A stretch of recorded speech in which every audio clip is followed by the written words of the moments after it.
You can cancel a coffee, skip a lunch, and still wonder why your savings account looks exactly the same as it did last month. But that's because the purchase that you sometimes feel guilty about might not be the thing that's keeping you stuck. The real problem is usually a pattern that you can't see until you know exactly where to look. I'm Joy of Frugal Creative Living, and so much saving advice starts with the list of things to stop buying. Stop buying coffee, stop eating out, stop having hobbies. Apparently, the path to financial peace is to become a person who likes to stare at blank walls. But if you try cutting back and the money still doesn't save, the problem probably isn't that you don't care enough.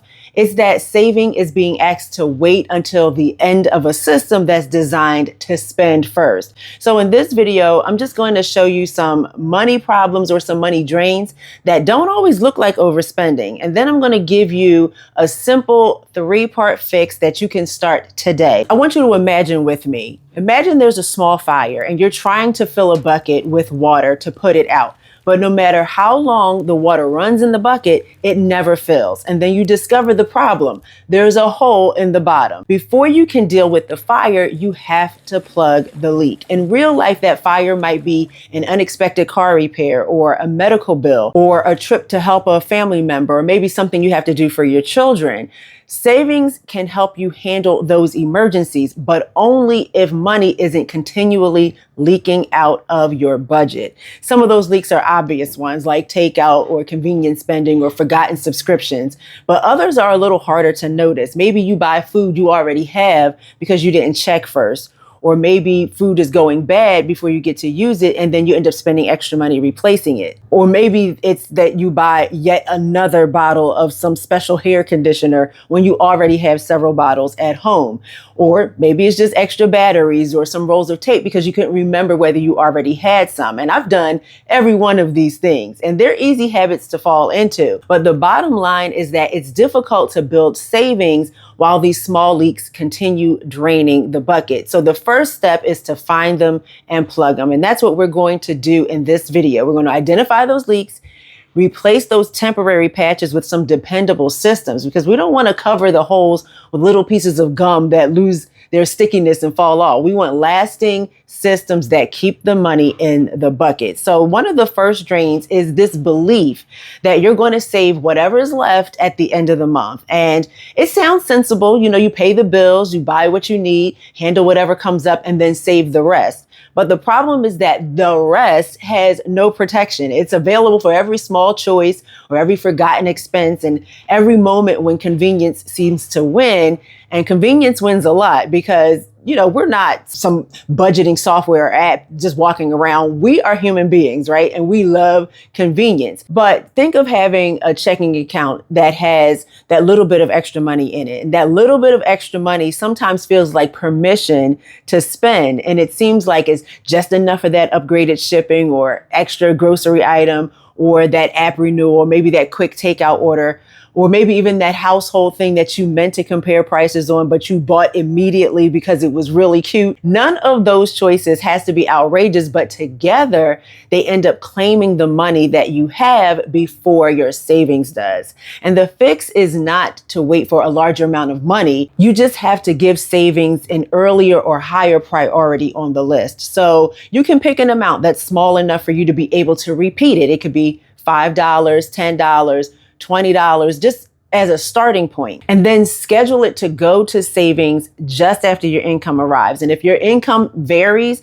then just use a small base amount or a percentage that you can adjust, because the goal isn't to impress anybody. The goal is to teach your system that savings is a high priority destination, not just reserved for your leftovers. The next drain is how easy spending has become. Your debit card information is stored in the app, or your favorite store remembers your address. That one click secures the purchase, or even the subscriptions. They renew every month without asking whether it still deserves a place in your life. And the problem is that businesses offer features to help you remove friction, because friction gives you time to reconsider the purchase. So we want to put a little bit of that useful friction back back in the process. Delete those stored cart details from 2 places where you browse the most, or turn off that one-click purchasing, or maybe even move your shopping apps off your home screen or move them off your phone completely for a week, and just keep that buy later list and then add those items there if it's something you think you want, instead of putting it in a cart. And for those non-essential purchases, choose a waiting period that fits your life. It could be 24 hours, 72 hours, or maybe even you wait until your next planned shopping day. And this isn't about making every purchase feel like a federal investigation. It's just about creating one small pause between wanting something and buying it, because a lot of urges feel real in the moment, but completely irrelevant 2 days later. And that pause just lets the irrelevant ones expire. The third drain is decision fatigue. A spending plan can look perfectly reasonable on Sunday morning and fall apart completely on Wednesday evening when you're hungry and you're tired and just standing in a kitchen full of ingredients that somehow fail to become dinner all by themselves. Like you wish you could just say bippity boppity boo and it forms a gourmet meal on the dining room table. But when there's a choice that you have to make repeatedly, don't rely on fresh willpower every time. Just decide once. Use 2 emergency meals that you almost always have on hand. For me, one completely low effort emergency meal is spaghetti and sauce. And it could be meat sauce, or it could just be meatless sauce in a jar and a side of broccoli, because that's just a no-brainer emergency meal. I can keep frozen broccoli in the freezer, the pasta and the sauce can stay in the pantry, and they'll always be there when I need them. Another thing is to set one weekly errand window so that picking up one thing doesn't become 4 separate store visits. And you could just decide Saturday is your errand day. And then all through the week, every time something comes up in your mind that you know you're going to need to make a run for, you can just put it on the list so that on Saturday, you're making all of your runs in one day. Give yourself a default low-cost response for those moments that usually trigger spending. So you can have some hot tea and take 10 minutes before deciding to browse online, or have a freezer meal already ready before deciding to order takeout, or make a written wish list before you go to a craft store. Your defaults should be something that's pleasant enough for you to actually use. Because if your emergency dinner is something that everybody hates, then the delivery or the takeout is going to win. And frankly, it probably would have earned that victory. But a good frugal default is something that's inexpensive, it's easy, and it's acceptable on a tired day. The fourth drain is calling unpredictable expenses surprises. Car maintenance is irregular, but we know it's not mysterious, right? We know the holidays return at remarkable consistency.